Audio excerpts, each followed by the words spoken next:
Hello and welcome back. Milton has landed. Urizen isn't happy and moves out to confront him.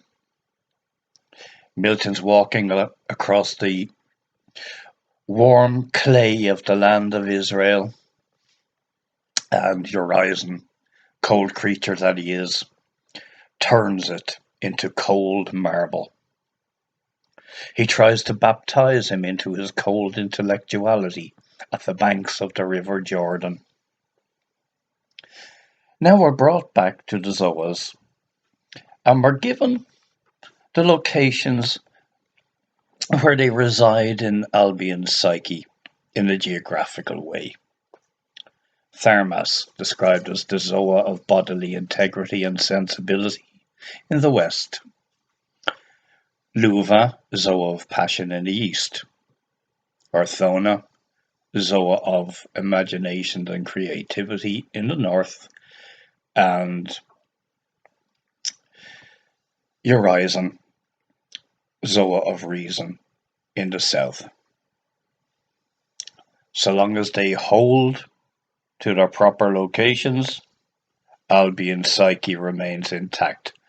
But Luva, Zoa of passion, moves in on the territory of reason and creates a disturbance, a form of nervous breakdown then in Albion's psyche. And then things change. Luva's east stands empty. Urizen, he moves up north. Because of these two changes, there's a collapse. The center doesn't hold, which is very reminiscent of W.B. Yeats's poem, The Center Cannot Hold. Now, one of the things that I would like to say before starting the reading is that there are a huge amount of place names in this reading that obviously can't be got into, but every one of them does have a significance for the poem to some degree. So it really would enhance the enjoyment of it if you were to go online and see what these things mean in relation to the poem. Okay, so let's do the reading. And he also darkened his brows, freezing dark rocks between the footsteps, and in fixing deep the feet in marble beds. That Milton laboured with his journey, and his feet bled sore upon the clay now changed to marble. Also Urizen rose, and met him on the shores of Albion, and by the streams of the brooks. Silent they met, and silent strove among the streams of Arnon, even to Mahanaim, when with cold hand Urizen stooped down and took up water from the river Jordan, pouring onto Milton's brain the icy fluid from his broad cold palm. But Milton took of the red clay of Succoth, moulding it with care between his palms, and filling up the furrows of many years, beginning at the feet of Urizen, and on the bones creating new flesh on the demon cold, and building him as with new clay a human form in the valley of Beth Peor. 4 universes round the mundane egg remain chaotic.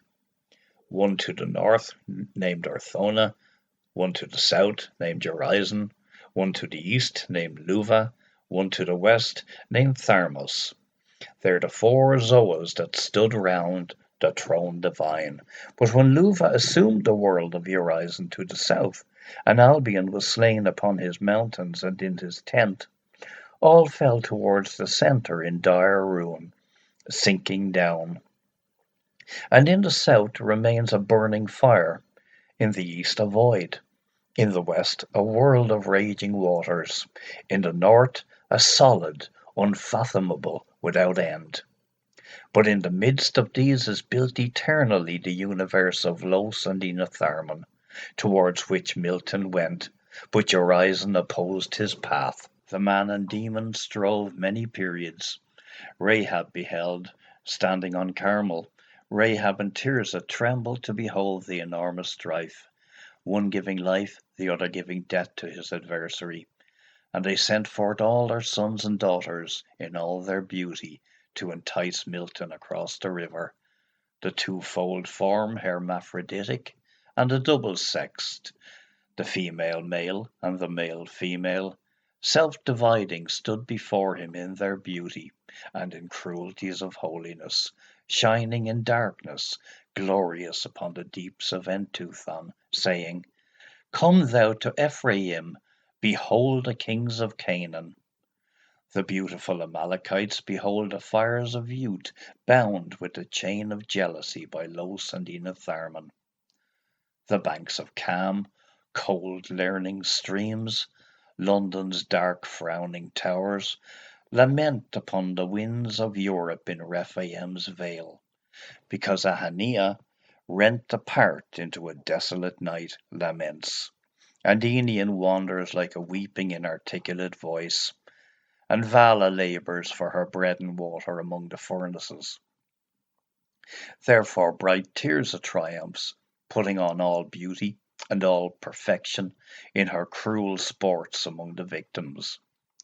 Come bring with thee Jerusalem with songs on the Grecian lyre, in natural religion, in experiments on men. Let her be offered up to holiness. Tirzah numbers her. She numbers with her fingers every fibre ere it grow. Where is the Lamb of God? Where is the promise of his coming? Head start so to the place names that we meet in the poem. Mahanaim is the place where Jacob wrestled with the angel. Beth Peor is the place where the Israelites encamped before they entered the land of Canaan. Ephraim is the mountain in the northern kingdom of Israel. For Cam, we need to move back to England. Cam is the river in Cambridge. The characters Ahania and Enion are the emanations of Urizen and Thermos, respectively. They are driven out, and Vala becomes Urizen's slave. In the contest between Urizen and Milton, Urizen is trying to dehumanize Milton with the cold waters to turn him into a creature like himself. Milton is fighting back with the red earth of Sukkoth. Red earth, of course, being an allusion back to the earth in the book of Genesis that Adam was created with. No?